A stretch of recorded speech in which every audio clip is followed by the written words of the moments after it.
अस्सलामुअलैकुम एवरीवन, मैं दारा हैदानी से आपके लिए लेकर आई हूँ BPCG 171 जर्नल साइकोलॉजी। ठीक है, हम उसका आज फर्स्ट चैप्टर देखने वाले हैं। तो देख लेते हैं हम क्या क्या पढ़ेंगे आज। ठीक है, तो हम इसका ओरिजिन पढ़ेंगे साइकोलॉजी का। ठीक है, एवोल्यूशन पढ़ेंगे। ठीक है, इसकी डेफिनेशन भी फिर हम देखेंगे। उसके बाद साइंटिफिक नेचर ऑफ साइकोलॉजी पढ़ेंगे। ठीक है, कैरेक्टरिस्टिक्स ऑफ साइंस पढ़ेंगे। ठीक है, स्कोप ऑफ साइकोलॉजी पढ़ेंगे। ठीक है, what is it and what is it not. ठीक है, मेथड्स ऑफ साइकोलॉजी पढ़ेंगे, एप्लीकेशन ऑफ साइकोलॉजी पढ़ेंगे, social culture process, underlying behaviour. ठीक है, ये सब पढ़ने वाले हैं। तो लेट्स स्टार्ट फर्स्ट ईयर। ठीक है, इसका देखिए ओरिजिन पढ़ेंगे। ओरिजिन एवोल्यूशन एक साथ दे रखा है। ठीक है, तो देखिए यहाँ पे लिखा हुआ है the origin of psychology dates back to 1870। ठीक है, देखिए जो इसका ओरिजिन है ना, ठीक है, ओरिजिन मीन्स होता है कि एक तरीके सोर्स। ठीक है, इसका सोर्स जो है ना वो 1870 से पहले से ही शुरू हो चुका था। ठीक है, और इतनी बात तुम्हें समझ में गई होगी। ठीक है, अब देखते हैं कि देखिए साइकोलॉजी के जो वर्ड है वो कहाँ से ड्राइव होकर आया। ठीक है, तो ग्रीक वर्ड से होकर आया। ठीक है, ग्रीक के दो वर्ड से। ठीक है, साइक मीन्स होता है सोल और ब्रेथ। ठीक है, एंड लोगोस मीन्स होता है नॉलेज और स्टडी। ठीक है, और अगर इसको और खोल के लिखोगे जैसे कि ये लोगोस का ही, तो ठीक है, तो इन स्टडी और इन्वेस्टिगेशन ऑफ समथिंग। ठीक है, किसी चीज़ के बारे में तहकीकात करना। ठीक है, जांच पड़ताल करना, यही होगा। ओके, देखिए psychology was not in common use before the 19th century. ठीक है, 19th सेंचुरी से पहले इसका कॉमन यूज नहीं था जैसे हम आज यूज करते ना। साइकोलॉजी फील्ड है और बहुत सारी इसमें और भी फील्ड है। ठीक है, तो ये कॉमन नहीं था 19th सेंचुरी में। ठीक है, and the field of psychology did not actually become an independent science. ठीक है, और ये एक इंडिपेंडेंट साइंस भी नहीं था। ठीक है, until the middle of 19th century. ठीक है, मिडिल 19th सेंचुरी में ये बिल्कुल भी ना, तो ये देखिए 19th सेंचुरी में तो ये ना तो कॉमन था। ठीक है, और मिडिल 19th सेंचुरी आने आने तक भी ये इंडिपेंडेंट नहीं था साइंस में। ठीक है, इतनी बात हमें इसमें समझ में आ गई। हम नेक्स्ट बढ़ेंगे। Psychology emerged an as an independent academic discipline in 1879। देखिए इसमें बताया गया कि साइकोलॉजी कहाँ से कब से शुरू हुआ। ठीक है, साइकोलॉजी के वर्ड से साइकोलॉजी कहाँ से आया। ठीक है, साइकोलॉजी का जो वर्ड है वो कहाँ से ड्राइव होकर आया। ठीक है, उसके बारे में बताया है, और कब ये इंडिपेंडेंट नहीं था, कॉमन नहीं था, ये बता दिया। अब यहाँ पर बता रहा है कि साइकोलॉजी कब इंडिपेंडेंट बना। ठीक है, तो 1879 में बना है। ठीक है, ये याद रखिएगा।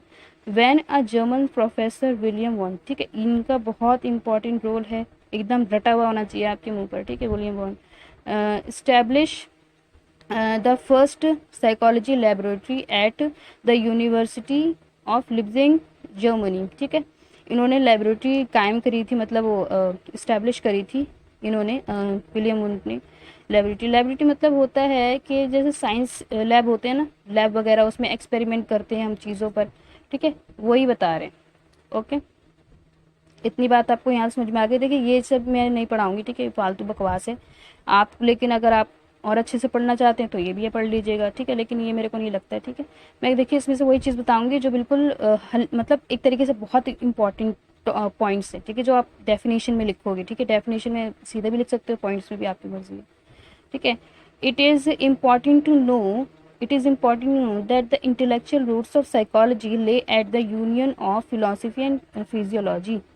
ठीक है, देखिए बताना चाह रहा है कि जो फिलॉसफी है फिलॉसफी और फिजियोलॉजी है, उसके इकट्ठा होने पर हमें साइकोलॉजी का डेफिनेशन मिलता है।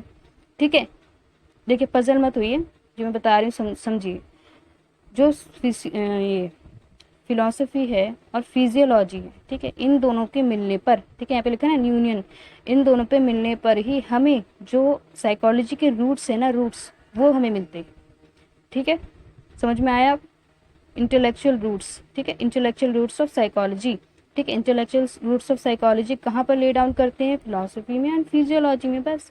ठीक है, वॉन्ट, अब आगे बढ़ेंगे। ठीक है, Wundt is traditionally recognize as the father of the modern psychology. ठीक है, देखिए इन्हें तो एक तरीके से वॉन्ट को ट्रेडिशनल फाउंडर भी बोला जाता है। ठीक है, और फादर ऑफ मॉडर्न साइकोलॉजी बोला जाता है। ठीक है, एंड 1879 जैसे हमने देखा ये कि एक साइकोलॉजी एक मतलब फाइनली इमर्ज हुआ एक यूनिक फील्ड में। ठीक है, हमने ऊपर ही पढ़ा था, तो ये डेट आप याद रखिएगा, और जो मैंने आपको राइटर का नाम बता रही हूँ। ठीक है, और इन्होंने लाइब्रेरी कायम करी थी। ठीक है, ये सब अच्छे से बार बार वीडियो देखकर समझिएगा, तभी आपको समझ में आएगा। क्योंकि देखिए अगर आप इंग्लिश ऑनर्स के स्टूडेंट हैं, ठीक है, पॉलिटिकल साइंस ऑनर के स्टूडेंट हैं, हिस्ट्री ऑनर्स के स्टूडेंट, तो आपके लिए ना ये बहुत न्यू हो जाएगा।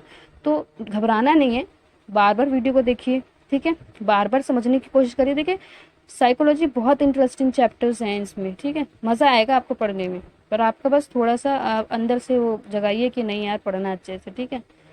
और हम कहाँ पर थे अब, ठीक है, want start studying the structure of mind, ठीक है। इन्होंने देखिए माइंड बड़ी जल्दी ही इन्होंने शुरू क्या कर दिया, इमीडिएट कॉन्शियसनेस एक्सपीरियंसेस, ठीक है, माइंड के कॉन्शियस पार्ट पर इन्होंने अपना मतलब जो भी मतलब सर्च वगैरह करना शुरू कर दिया, ठीक है।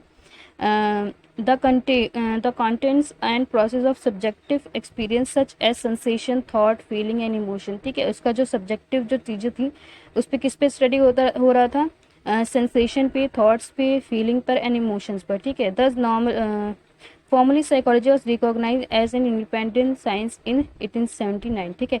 अभी देखिए हमने यहाँ पर देखा ना कि इंडिपेंडेंट साइकोलॉजी इंडिपेंडेंट हुई थी, ठीक है, अब वो एक साइंस के रूप में भी इंडिपेंडेंट हुई है इसी ईयर में, ठीक है। हमें याद रखना है कि साइकोलॉजी इंडिपेंडेंट हुई है 1879 में, और एज इन साइंस में भी हुई है 1879 में, ठीक है। ये दो डेट याद रखिएगा, और दो लाइन है, मतलब डेट याद रखिएगा एक ही है, लाइन दो अलग अलग है, ठीक है। अब हम देखिए, अब इसकी डेफिनेशन भी देखें, देखिए मेरे को जो इंपॉर्टेंट लगा ना मैंने उसमें वही आपको समझाया है, ठीक है, और इतना ही याद कर लीजिए तो काफ़ी है, ठीक है। अब आगे बढ़ेंगे हम डेफिनेशन ऑफ साइकोलॉजी पे, ठीक है। तो psychology has been defined in a number of ways by various authors, ठीक है। ऑथर जो भी हैं साइकोलॉजी के, ठीक है, उन्होंने बहुत सारी वे में हमें समझाने की कोशिश करी है, ठीक है, डेफिनेशन देने की कोशिश करी है साइकोलॉजी की, ठीक है। Psychologist had been debating on whether psychology should focus on mind, consciousness और बिहेवियर, ठीक है। जो इसके साइकोलॉजिस्ट हैं, ठीक है, वो हमेशा डिबेट करते हैं, हमेशा डिबेटिंग करते रहते हैं कि जो साइकोलॉजी है उसको फोकस करना चाहिए माइंड पर, ठीक है, कॉन्शियसनेस पर और बिहेवियर पर, ठीक है। बस इतना ही हमें याद रखना है इसमें, ठीक है। और ये याद रखिएगा कि एंशिएंट जो फिलोसोफर है ना, एंशिएंट फिलोसोफर मतलब इंटरेस्टेड, जो सबसे ज़्यादा उनका इंटरेस्ट था वो सोल में ही था, ठीक है, आत्मा में, ठीक है। और मतलब उनको एक्सपेरिमेंट ये सब पर इतना वो नहीं था, जो कि आज तो बहुत ज़्यादा हो गया है कि ठीक है, आप बिना एक्सपेरिमेंट, बिना इन्वेस्टिगेशन के आप, और बिना सिस्टमेटिक बेस के आप, बिना उस किसी भी मतलब बेवजह की चीज़ों पर आप नहीं बता सकते कि साइंटिफिक ही है, ठीक है। जब तक उस पर एक्सपेरिमेंट नहीं होगा, ऑब्जर्वेशन नहीं होगा, ठीक है, उस पर बार बार रिसर्चेज नहीं होंगी थोड़ी कि इसमें कोई कमी तो नहीं है या फिर जो भी, तब तक आप नहीं बता सकते कि वो साइंटिफिक रीजन में एग्जिस्ट करता है, ओके। तो और बस मेरे को इतना ही इम्पोर्टेंट लगा इसमें थोड़ा, ठीक है, और बस इतना ही इसमें लिख लीजिएगा, ठीक है, इसमें और यही बताया गया है बस। और यहाँ पर देखिए, यहाँ ये इंपॉर्टेंट है, ठीक है, डेफिनेशन में बस इतना ही लिख लीजिएगा, ठीक है, ज़्यादा लिखने का ज़रूरी नहीं है, ठीक है। अब इसमें ये लिख लीजिएगा, देखिए यहाँ पर ना हमें बता रखे हैं कि कौन कौन से राइटर्स ने कौन कौन सी डेफिनेशन दी है, ठीक है। तो मॉर्गन का ये कर लीजिएगा, ठीक है, मॉर्गन का लिख लीजिएगा psychology science of human and animal behaviour, ठीक है। साइकोलॉजी क्या है, ह्यूमन एंड एनिमल का बिहेवियर को ऑब्जर्वेशन करने के लिए है, बस बिहेवियर ऐसी ही, ठीक है। अगर आगे वाली ये लाइन भी लिखना चाहते हो तो लिख लीजिएगा, ठीक है। It includes application of this science to human problems, ठीक है। The scientific study of behaviour and mental process, ठीक है, फिर मैंने बोला था ये वाला भी आप याद कर लीजिएगा, देखिए लंबा है ना तो इसको मत करिए, ठीक है। अब हम आगे बढ़ेंगे, ठीक है। और इसमें अगर आप दास को याद रखना चाहे तो दास को भी कर सकते हैं, ठीक है। इन्होंने भी बोला है psychology is all about human behaviour, ठीक है, about mental process and about context in which behaviour and mental process acquire, ठीक है। आप ये वाला भी याद कर सकते हैं, सिर्फ देखिए लाइन थोड़ी सी याद करनी पड़ेंगी आपको, ठीक है, लाइन याद नहीं करेंगे तो कैसे चलेगा भाई, ठीक है। और लिहाएगा याद कर लीजिएगा, ठीक है, ये भी इंपॉर्टेंट है, और मॉर्गन भी बहुत इंपॉर्टेंट जो मैंने फर्स्ट वाला बताया है, ठीक है। आप आगे देखेंगे उनका नाम, ठीक है, लिहाय एंड बैरून का याद कर लीजिएगा, ठीक है। देखिए एक एक की लाइन की है ये, ठीक है, याद कर लेंगे। और अगर राइटर का नाम लिख देंगे, डेट मत भले ही लिखिएगा, राइटर का नाम भी लिख देंगे ना तो बस टीचर समझ जाएगा कि बच्चे को आता है, ठीक है। राइटर हमारी जो वो होती है ना आंसर राइटिंग, इतना ज़्यादा वो करते हैं ना, पॉजिटिव बताते हैं, मतलब इतना डोमिनेट कर देते हैं कि मतलब टीचर समझ जाता है कि यार बच्चे को आता है। क्योंकि देखिए हर राइटर का नाम याद रखना बहुत मतलब बहुत डिफ़िकल्ट होता है किसी भी बच्चे के लिए, ठीक है। अगर वो जॉब करता है, ठीक है, उसके लिए भी इम्पॉर्टेंट हो जाता है, ठीक है, और नहीं करता है उसके लिए भी। मतलब एक तरीके से हम नई नई भी तो चीज़ें देखते हैं ना, तो नई चीज़ें याद करना बहुत मुश्किल भी होता है, मैं समझ सकती हूँ। लेकिन अगर आप बार बार देखेंगे ना, बार बार वीडियो को सुनेंगे, अपने आप से ही पढ़ेंगे तो आपको आ जाएगा, ठीक है। डिफ़िकल्ट कुछ नहीं होता, सिर्फ माइंडसेट होता है, ओके। तो ये मैंने 3 बताए हैं आपको, ठीक है। 3 पर आप मेरी तरह ही निशान लगा लीजिएगा, ठीक है। बस इसमें इतना ही है, ठीक है, और कुछ नहीं, ज़्यादा हमें वो नहीं करना, वरना हमारा दिमाग पजल होने लग जाएगा और वो हमें करना नहीं है, ठीक है। अब हम पढ़ेंगे इसका the scientific nature of psychology, ठीक है। साइंटिफिक नेचर पढ़ेंगे। अभी हम सिर्फ साइकोलॉजी के बारे में पढ़ रहे थे, उसकी डेफिनेशन पढ़ रहे थे, वो कहाँ से आया, कहाँ से नहीं आया, कौन से राइटर ने उसको बताया है, फिलोसोफर ने, सॉरी, ठीक है, वो सब, ठीक है। Contemporary psychologist have always defined psychology as a science of behaviour, ठीक है। अब देखिए कंटेम्प्रेरी का मतलब क्या होता है। कंटेम्प्रेरी मतलब होता है कि बदलता हुआ, ठीक है। वक्त के बदलते हुए साइकोलॉजिस्ट के साथ उन्होंने हमेशा डिफाइन कैसे करा है कि psychology as a science of behaviour, ठीक है। वक्त पे जो भी साइकोलॉजिस्ट आते गए, बदलते गए, उन्होंने हमेशा यही बताया है कि जो साइकोलॉजी है वो साइंस ऑफ बिहेवियर है, ठीक है। साइंस ऑफ बिहेवियर मतलब उसमें भी थोड़ा हमें ऑब्जर्व करना पड़ता है ना, ठीक है। ऑब्जर्व करना पड़ता है, टर्म्स देनी पड़ती हैं, डेफिनेशन देनी पड़ती हैं, तभी जाकर तो हम देते हैं कुछ, मतलब उसको फिर आगे प्रेजेंट करते हैं, ठीक है। तो उसको एक तरीके से साइंस ऑफ बिहेवियर कहा है, ठीक है। But it is science like physics, chemistry, biology and zoology, ठीक है।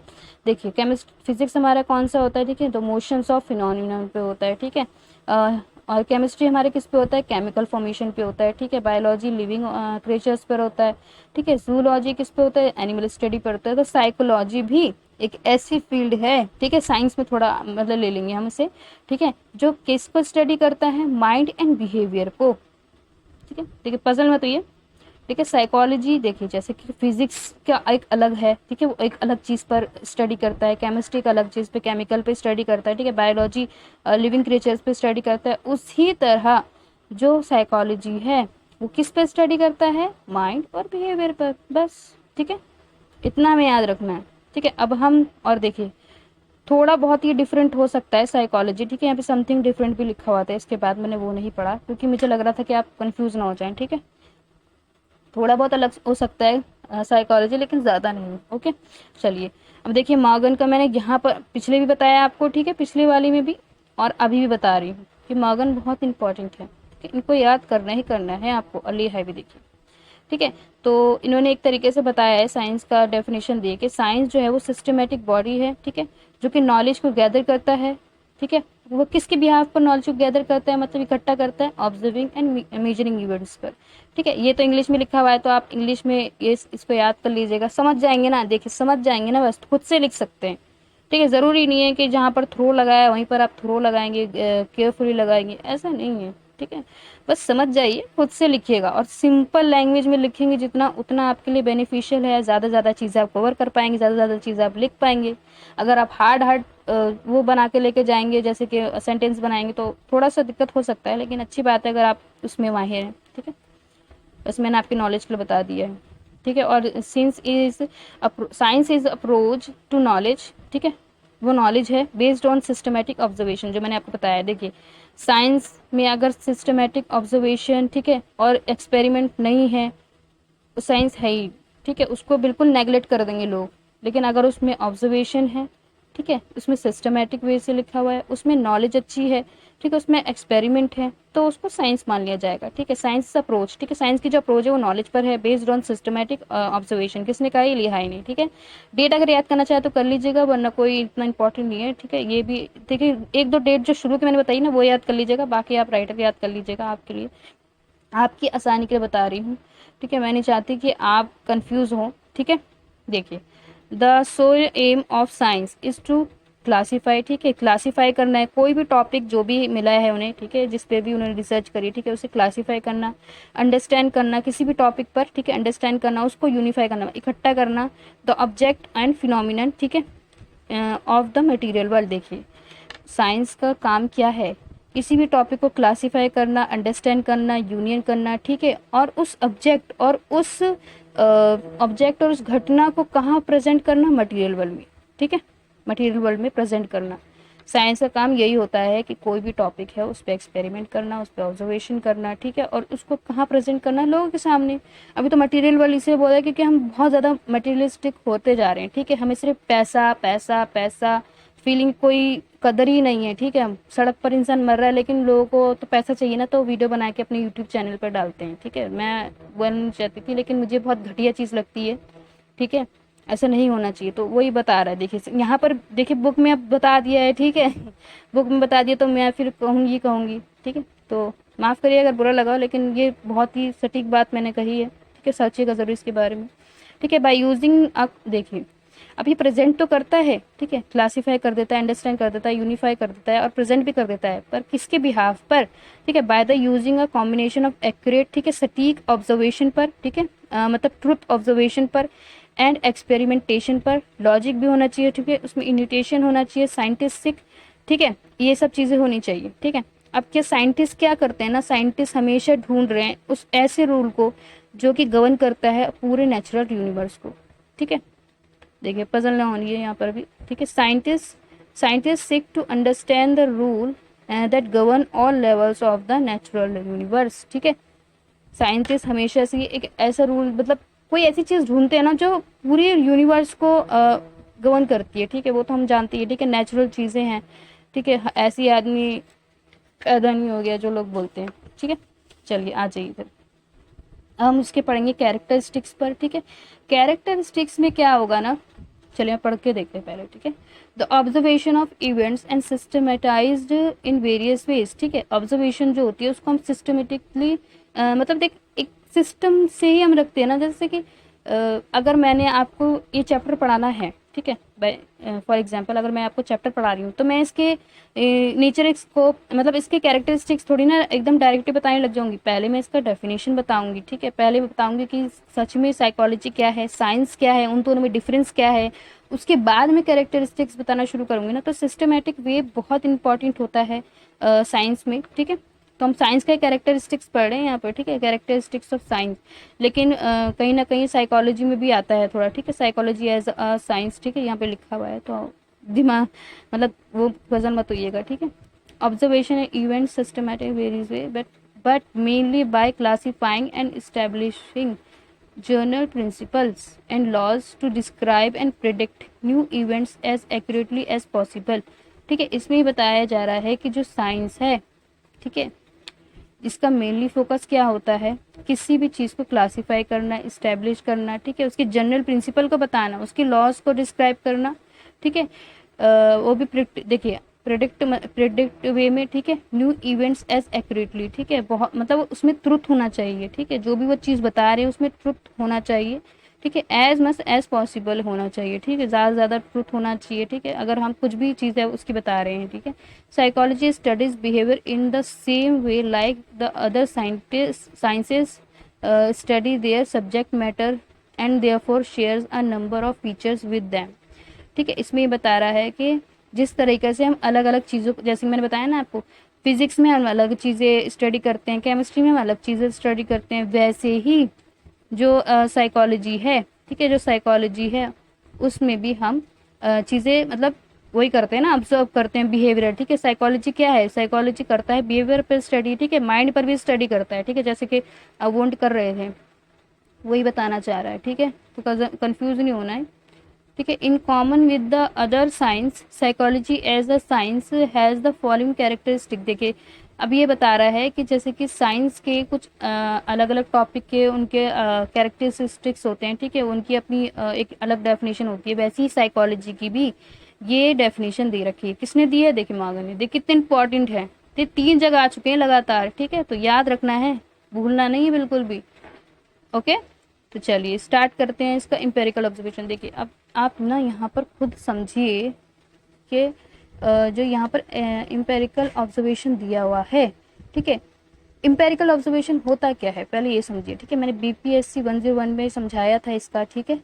तो एम्पेरिकल ऑब्जर्वेशन होता क्या है, ठीक है, और सिस्टमेटिक अप्रोच एंड थ्योरी, ठीक है, मेजरमेंट, डेफिनेशन ऑफ टर्म, ये सब क्या ही है, ठीक है। पहले इनकी ना जो हेडिंग होती है उसको थोड़ा समझने की कोशिश किया करिए, ठीक है। एम्पेरिकल ऑब्जर्वेशन क्या होता है, जो psychology as a science is first of all an empirical process, ठीक है। जो साइंस और साइकोलॉजी के होते हैं वो फर्स्ट किस पर बेस करते हैं, एम्पेरिकल प्रोसेस पर, ठीक है। एम्पेरिकल प्रोसेस है क्या, वो एक ऐसा चीज़ है जैसे कि एक्सपेरिमेंट पर ज़्यादा अपना ध्यान देता है, ठीक है। देखिए यहाँ पे मैं बताती हूँ पढ़कर एक और बार, डेट इज टू से it rest on experiment and observation, ठीक है।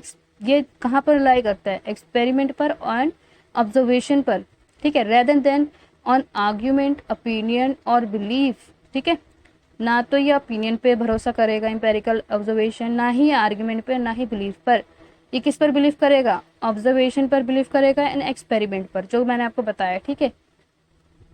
अब हम इसके दूसरे उस पर आते हैं, सिस्टमेटिक अप्रोच एंड थ्योरी। देखिए इसमें सिर्फ यही है कि देखिए सिस्टमेटिक अप्रोच हमारे लिए बहुत इंपॉर्टेंट होता है, ठीक है। इसका जो चीज़ें हमारे लिए बहुत इंपॉर्टेंट होती है, सिस्टमेटिकली किसी भी थ्योरी अप्रोच को सिस्टमेटिक वे में देना बहुत इंपॉर्टेंट होता है, ठीक है। यहाँ पे लिखा है in helping us to understand events, ठीक है। ये इवेंट्स को समझाने में मदद करता है। मैंने आपको बताया कि सिस्टमेटिक वे हमारे लिए क्यों इंपॉर्टेंट होता है, ठीक है। और यहाँ पर क्या लिखा हुआ था, ठीक है, the theories and organization of data in psychology researcher in systematic way, ठीक है। जो भी ऑर्गेनाइजेशन होती हैं, ठीक है, वो अपना डाटा कैसे साइकोलॉजी में रिसर्च करती है, एकदम सिस्टमेटिक वे में, ठीक है। ये बस इसमें इतना ही, और खुद से जो मैंने बताया ना आपको वही लिख दीजिएगा, क्योंकि बहुत कॉम्प्लिकेटेडली इन्होंने लिखा हुआ है, और मेरे को जहाँ तक समझ में आया है वो यही मेरे को समझ में आया है, ठीक है। बस यही लिखना है हमें।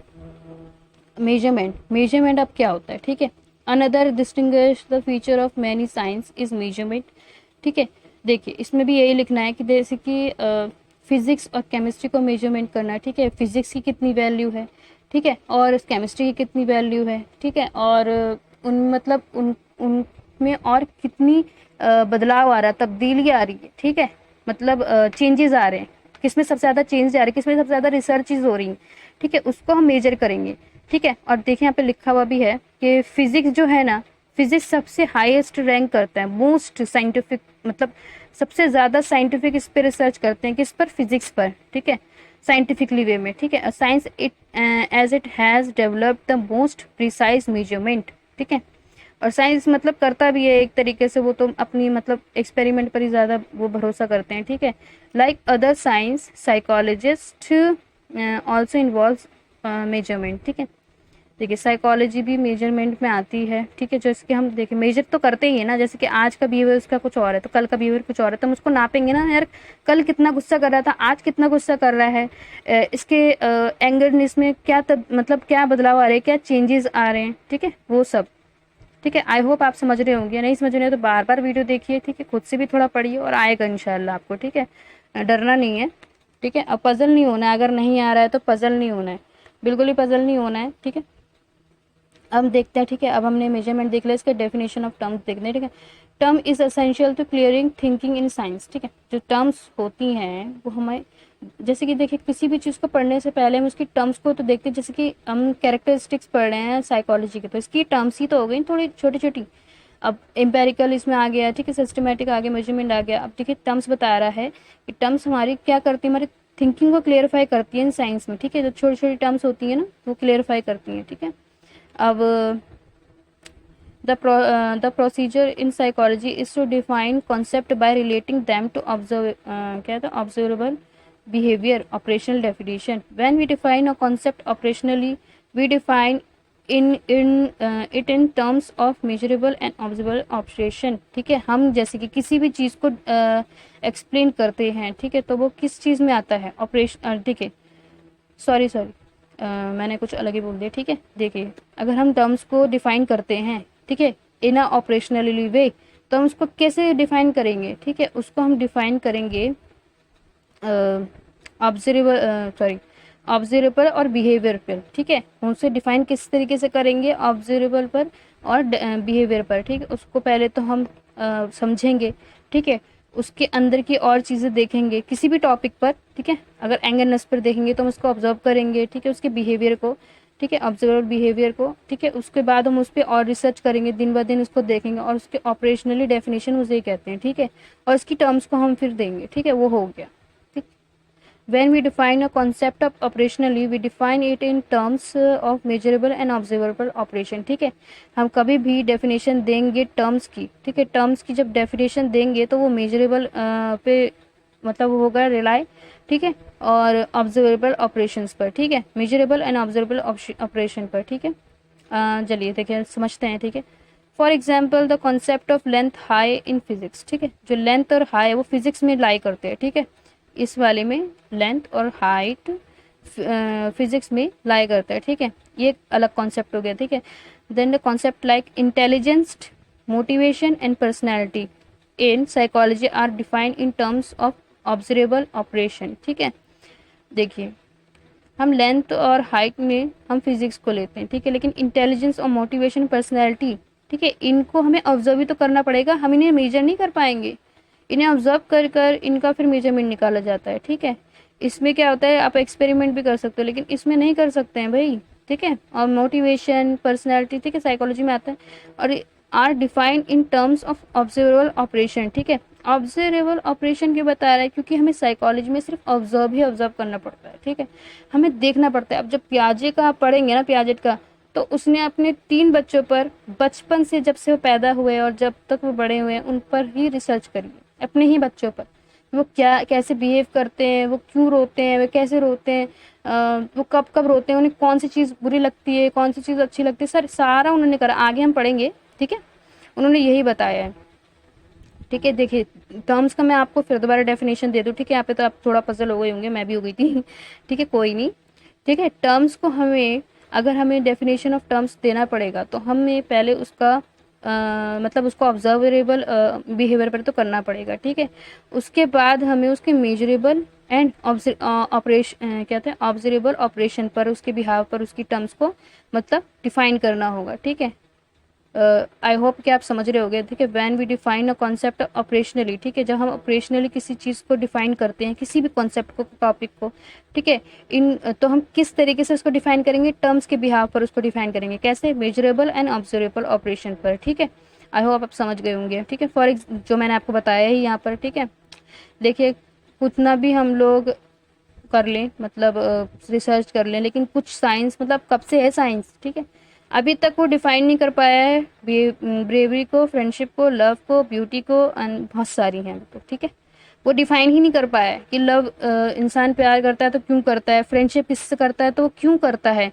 ठीक है, हम तो अभी तो बताए थे मतलब के लिए करता है, लेकिन क्या पता कि उसका मोटिव कुछ और हो। ठीक है, बहादुर है तो वो क्यों है, किस क्या ऐसा एक्सीडेंट हुआ उसकी कि वो बहादुर बन गया, और उसमें कितनी बहादुरी है। ठीक है, ये सब हम मेजर नहीं कर पाए अभी तक। ठीक है, the above characteristics are common to all science including psychology.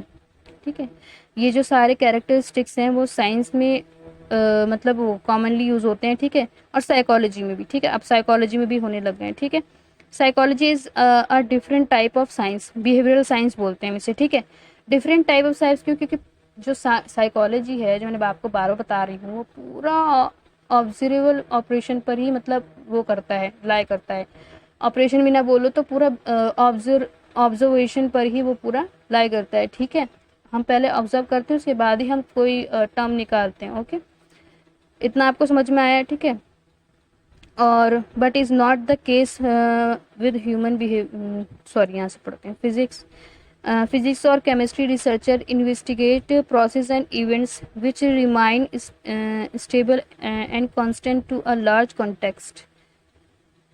क्या कहना चाह रहा था, फिजिक्स और chemistry researcher investigate process and events which remain stable and constant a large event. देखिए मैं बताती हूँ, देखिए फिजिक्स है ना, फिजिक्स और केमिस्ट्री के जो रिसर्चर हैं वो किस पे करते हैं, वो इन्वेस्टिगेशन इवेंट्स पे करते हैं। ठीक है, और ये देखने के लिए करते हैं कि वो कितना स्टेबल है, ठीक है, कितना कांस्टेंट है, ठीक है, कितना स्टेबल है, कितना नहीं है। ठीक है, लेकिन और अगर हम, ठीक है, इतना समझ में आया आपको कि जो रिसर्चर्स हैं फिजिक्स और केमिस्ट्री में किसी भी फील्ड में, ठीक है, हम उसको रिसर्च करते हैं, उसमें इन्वेस्टिगेशन करते हैं, सॉरी, ठीक है, इन्वेस्टिगेशन करते हैं इवेंट्स पर। ठीक है, उसको ये जानने के लिए वो कितना स्टेबल है, कितना स्टेबल नहीं है। ठीक है, एक्सपेरिमेंट में भी होता है ये। ठीक है, और लेकिन जो हम, इतना समझ में आ गया आपको। ठीक है, पर ये ना इतना रिलाई नहीं करता, किस पर रिलाई नहीं करता है ये, ह्यूमन बिहेवियर पर। ठीक है, ह्यूमन बिहेवियर बहुत कॉम्प्लेक्स है। ठीक है, हम किसी और फील्ड में, जैसे फिजिक्स हो गया, केमिस्ट्री हो गया, जूलॉजी जो भी हो गया, ठीक है, उन पर तो हम रिसर्च कर कर बता सकते हैं कितना स्टेबल है, कितना स्टेबल नहीं है, क्या कमी है, क्या नहीं है। लेकिन हम जो ह्यूमन का बिहेवियर होता है ना, उस और साइकोलॉजी में बहुत कॉम्प्लेक्स है, बहुत ज़्यादा। तभी तो हम सिर्फ ऑब्जर्व करते हैं, उस पर एक्सपेरिमेंट नहीं कर सकते। ठीक है। सोशल एक्सपेरिमेंट होता है लेकिन वो अलग है, ठीक है। किसी एक व्यक्ति पर बार बार उसको रिसर्च करना, उस पर उसको मतलब देखते रहना, ऑब्जर्व करते रहना, बहुत कॉम्प्लेक्स है ये, ठीक है।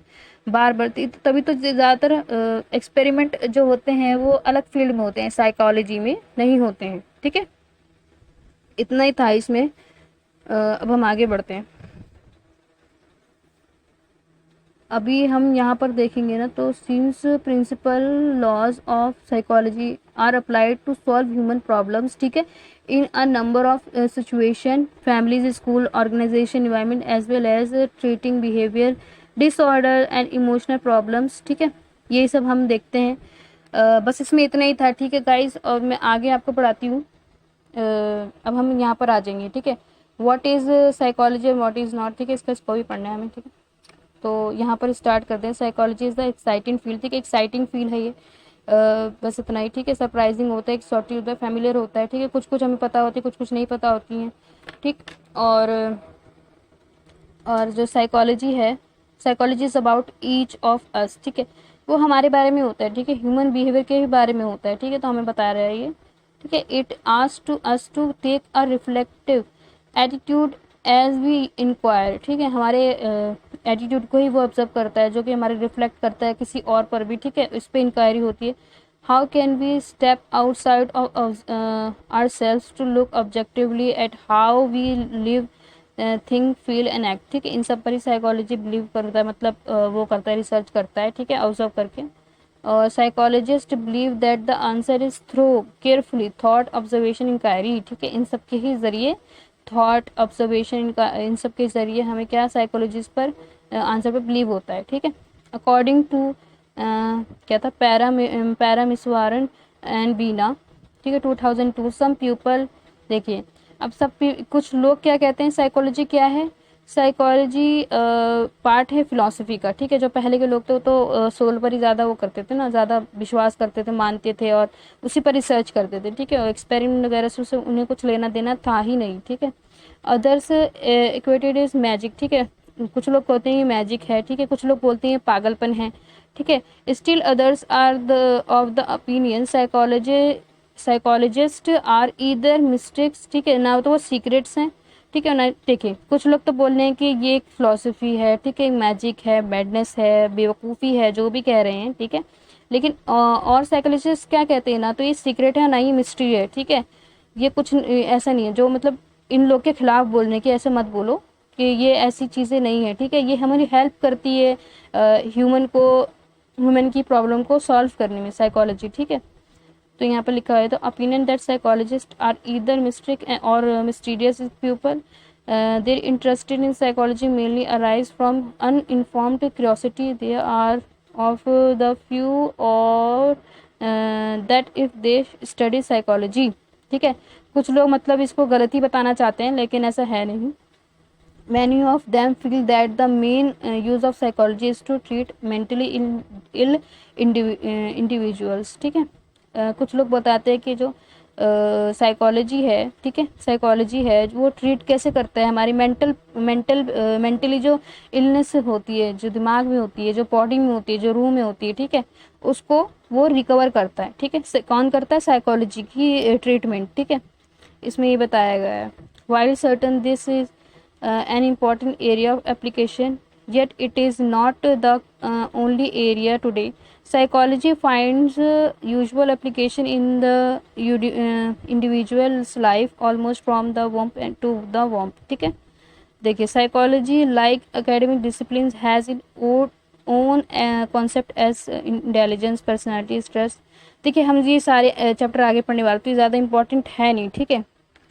ये इम्पॉर्टेंट है कि जो गोल है साइकोलॉजी का, ठीक है, वो साइंस से मतलब थोड़ा अलग है, लेकिन जो होता है वो कैसे अपनी जो चीज़ें हैं, जो टर्म है, उसको कैसे एक्सप्लेन करता है, मतलब कैसे बताता है, डिस्क्राइब करता है, एक्सप्लेन करता है, प्रेडिक्टेबल कॉन्सेप्ट, ठीक है। इन सब ने बोला है, वैसे इतना इंपॉर्टेंट है नहीं, ठीक है, मत करिएगा। जो मैंने आपको बताया है कि साइकोलॉजी क्या है, साइकोलॉजी क्या नहीं है, यही वाला पार्ट हमारा इंपॉर्टेंट है, ठीक है। इसी पार्ट को ज़्यादा से ज़्यादा पढ़िए, और नहीं समझ में आ रहा तो वीडियो देखिए, और अगर नहीं समझ में आ रहा वीडियो देखने के बाद भी तो कमेंट सेक्शन में करिएगा, मैं आपको वहाँ पर भी एक्सप्लेन कर दूँगी, ठीक है। अब ये वाला हमारे लिए इंपॉर्टेंट है, ठीक है। Psychology as a science of behaviour, ठीक है, जो मैंने बताया आपको साइंस ऑफ बिहेवियर है, ठीक है। Attempts to explain the why and how of behaviour, ठीक है। बिहेवियर क्यों कर रहे हैं, ठीक है, कैसे कर रहे हैं, मेजर करते हैं ना ये सब, ठीक है। सॉरी। तो knowledge of psychology can also be applied to solve various problems facing human beings, ठीक है, जो मैंने बताया आपको, ठीक है। बी इट एट होम, ठीक है, जो भी फैमिलीज में प्रॉब्लम्स होती है, सोसाइटी में होती है, वर्क प्लेस में होती हैं, उन सबको सॉल्व करने में साइकोलॉजी जो है हमारी बहुत हेल्प करता है, ठीक है। अब नेक्स्ट उस पर आ जाते हैं, ठीक है। अब हम इसके मेथड्स पढ़ेंगे। मेथड इसके बहुत ज़बरदस्त हैं, ठीक है। अब देखिए इम्पेरिकल तो मेथड मैंने आपको बता ही रखा है, ठीक है। ये पूरा ऑब्जर्वेशन पर पूरा वो करेगा, मतलब लाया करेगा, ठीक है। देखिए हम पढ़ते हैं हम, ठीक है। In this method investigation start with defining a researchers problem with the help of available literature appropriate hypothesis, ठीक है। Statement referring to propose explanation of an idea और एक्सपेक्टेड आउटकम्स आर generated, ठीक है। The experiment is conduct to test propose hypothesis, ठीक है। Hypothesis को conduct करने में एक्सपेरिमेंट जो होता है, एक्सपेरिमेंटल जो मेथड है, हाइपोथेसिस को प्रपोज करने में बहुत हेल्पफुल होता है, ठीक है। The investigator manipulates an independent variable and studies in effect on dependent variable. The goal of an experiment is to investigate and explore facts and causes, ठीक है। जो भी एक्सपेरिमेंटल, देखिए अब एक्सपेरिमेंटल से समझिए कि देखिए एक्सपेरिमेंटल मेथड जो होता है वो पूरा किस चीज़ पे होता है। मैंने आपको बताया ना एक्सपेरिमेंटल चीज़ों के बारे में कि एक्सपेरिमेंट क्यों ज़रूरी है, कैसे ज़रूरी है, तो वही लिख दीजिएगा, ठीक है। इसमें ज़्यादा वो करने की ज़रूरत नहीं है, और ठीक है। और जो बस ये वाली लाइन देख लीजिए, ठीक है। The investigator manipulates an independent variable, ठीक है। इंडिपेंडेंट वेरिएबल पर वो मैनिपुलेट करता है, ठीक है। Studies is effect on dependent variable, ठीक है। मतलब देखिए अगर हम किसी चीज़ पर एक्सपेरिमेंट करते हैं तो वो कहीं ना कहीं अगर वो सही होता है तो ठीक है, नहीं है तो ठीक है, ठीक। एक्सपेरिमेंटल मेथड हमारे लिए क्यों ज़रूरी है, यही सब लिख देना इसमें, ठीक है। ज़्यादा वो करने की ज़रूरत नहीं, क्योंकि थोड़ा कॉम्प्लेक्सिटी में से दिया हुआ ही है, ठीक है। और इसमें आ जाता है कोरिलेशन मेथड, ठीक है। कोरिलेशन मेथड क्या है? Correlation refers to analysis how change in one variable causes change in another variable. जैसे कि इसमें बताया जा रहा है कि अगर एक वेरिएबल चेंज होता है तो उसका इफेक्ट दूसरे वेरिएबल पर भी होता है, ठीक है। नहीं समझ में आया, चलो कोई नहीं, इसमें देखते हैं, ठीक है। देखिए कोरिलेशन का जो मेथड का जो वो है ना साइन है, ठीक है, वो कोरिलेशन कोएफिशिएंट है, ठीक है, उसका आर होता है, ठीक है। ये बहुत इंपॉर्टेंट है हमारे लिए, ठीक है। We can say that this method investigation the covariability between two variables of study, ठीक है। It if change in one variable leads to change in another, ठीक है, then we can suggest the some degree of correlation exist between the two variable, ठीक है। Two variable इसमें होना ज़रूरी होता है, ठीक है। और इसमें मैं बता दूं कि सिर्फ आप वही चीज़ याद रखिएगा कि एक वेरिएबल जो होता है वो दूसरे वेरिएबल पर इफेक्ट करता है, ठीक है। और जो प्लस वाला वेरिएबल होता है ना, जो प्लस वाला वेरिएबल होता है वो पॉजिटिव साइंस देता है, ठीक है, कोरिलेशन में। और जो माइनस वाला होता है वो नेगेटिव वो देता है हमें साइन, ठीक है। और जो जीरो होता है वो इक्वल्स टू जीरो होता है, ठीक है। वो उसमें कोई रिलेशन नहीं, कोरिलेशन नहीं होता है, ठीक है। वो कोफिशिएंट जो कि बल्कि इसका ही वो फॉर्मूला है ना, ठीक है। आर जो है वो इसका फॉर्मूला है कोरिलेशन का, तो उसमें तो जीरो ही होना है, ठीक है। वो सिर्फ बता रहा है कि इसका वो है फॉर्मूला, बाकी और कुछ नहीं बता रहा, ठीक है। साइन, सॉरी साइन, फॉर्मूला नहीं साइन, ठीक है। और ऑब्जर्वेशन मेथड पे तो मैंने बता ही रखा है, ठीक है। इस पर हम ज़्यादा चर्चा नहीं करेंगे, पर मैं बता दूं फिर एक बार पढ़ के बता ही देती हूँ। The researcher simply makes systematic observation of the event और behaviour in its natural environment, ठीक है। जो भी रिसर्चर होता है, ठीक है, वो सिस्टमेटिकली वे में ऑब्जर्व होता है, ठीक है। ऐसा तो नहीं है कि आज हमने आज सर के बारे में पढ़ा फिर हम सीधा पैर पर आ जाएंगे, ऐसा थोड़ी ना होगा, ऐसा थोड़ी ना होता है। सिस्टमेटिकली तो पढ़ेंगे, एक बार ब्रेन के बारे में पढ़ेंगे, फिर हमारे फेस के बारे में, फिर नीचे नीचे आते आते फिर हमारा लेग स्टार्ट होगा, ठीक है।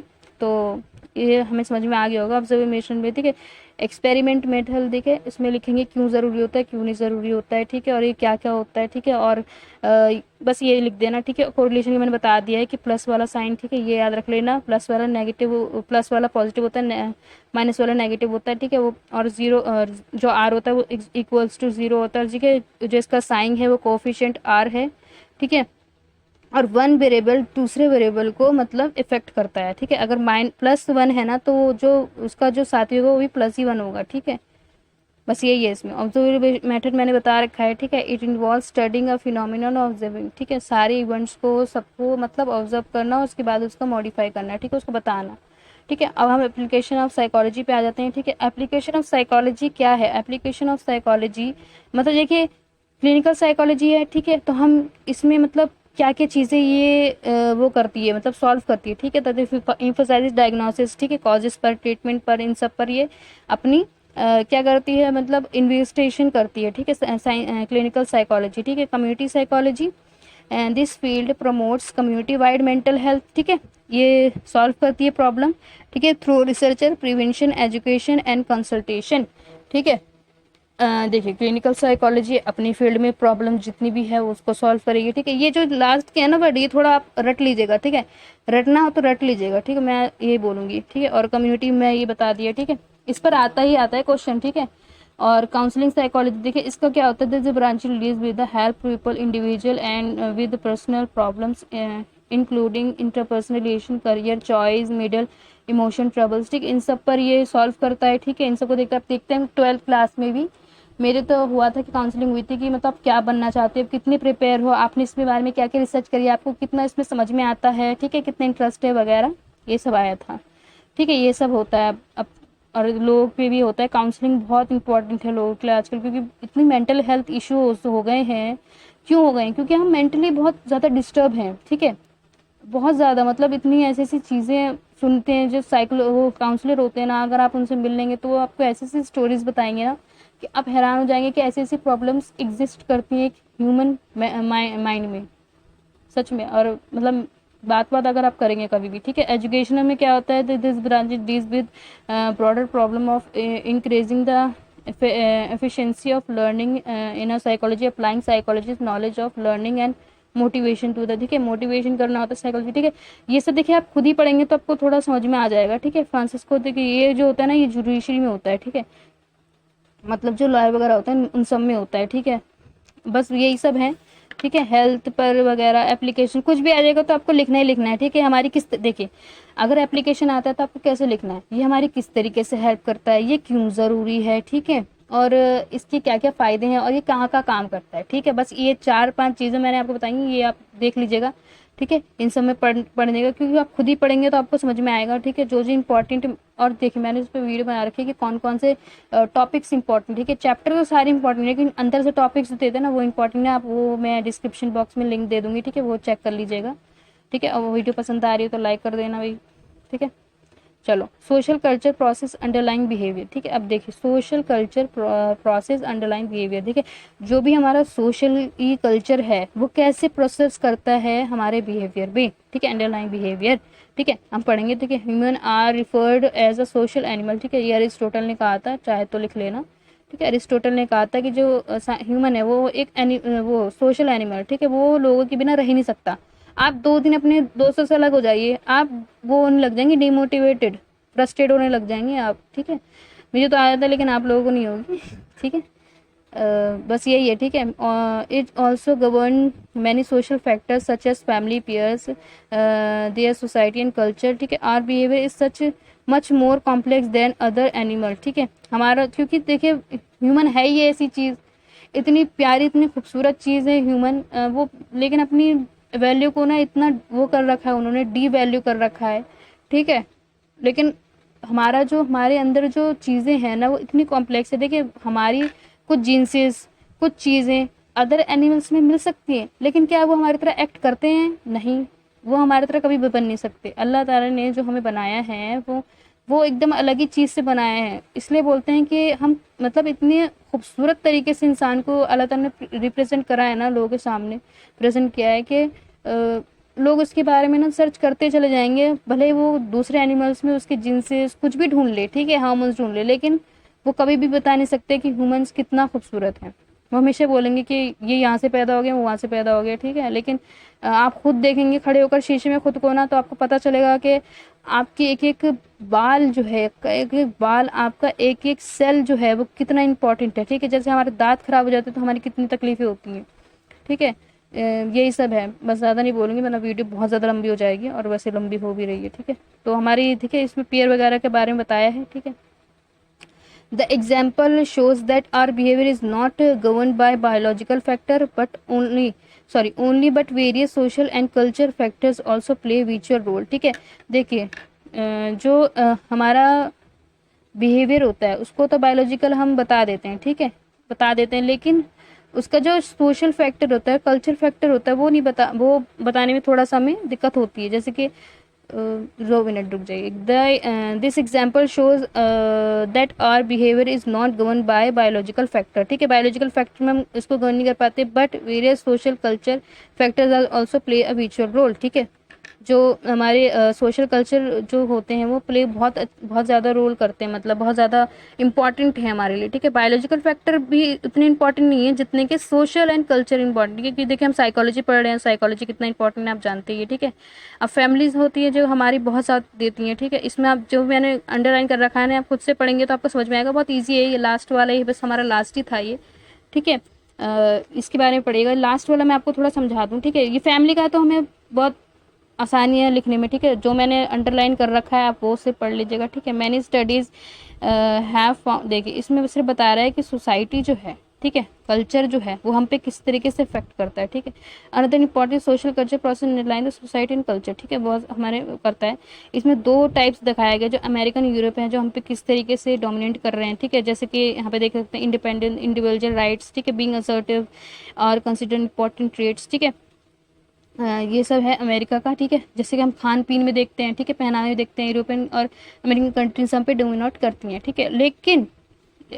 लेकिन जो एक तरीके से जो हम कल्चर्स देखते हैं, ठीक है, like Indian China promote the threads of dependable, ठीक है, डिपेंडेबल होता है, ठीक है। सेल्फ सेक्रीफाइसेस, देखिए हमारे हमारे कितनी महिलाएं सेक्रीफाइसेस करती हैं, ठीक है। तो एक तरीके से कल्चर को ही करता है, ठीक है, कल्चर को ही करता है कि सोसाइटी का डोमिनेंस बताते हैं, ठीक है। अमेरिकन यूरोपियन जो हम होता है हमारी किसको बताता है, हमारी वो उसका बताता है, कल्चर का ये भी बताता है, ठीक है, और ये भी बताता है कल्चर का, और दोनों ही सोशली हम पे किस तरीके से प्रभाव डालते हैं हम देखते हैं अपनी लाइफ में, ठीक है।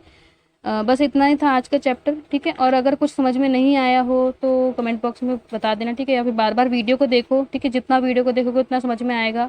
और अच्छी लगी वीडियो तो लाइक सब्सक्राइब शेयर कर देना, ठीक है। और अभी के लिए अल्लाह हाफिज़।